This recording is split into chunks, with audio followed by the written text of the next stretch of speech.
Hello guys, हम लोग जा रहे हैं अभी सैम्बल पानी पालनपुर से 50 किलोमीटर दूर आया हुआ है, वहाँ जा रहे हैं। ये देख सकते हो मोटो ब्लॉगर का लाइफ, एक वीडियो पूरा दिन।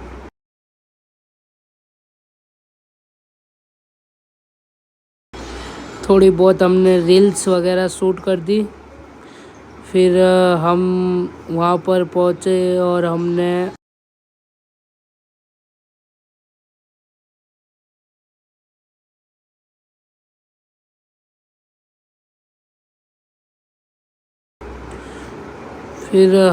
थोड़ी तलवारबाजी कर ली। हमने लकड़ी और जला के मैगी बनाई, फिर वहाँ पर सबने मिलके मैगी खाई। मेरे चैनल को लाइक, शकरपारा एंड फॉलो कीजिए।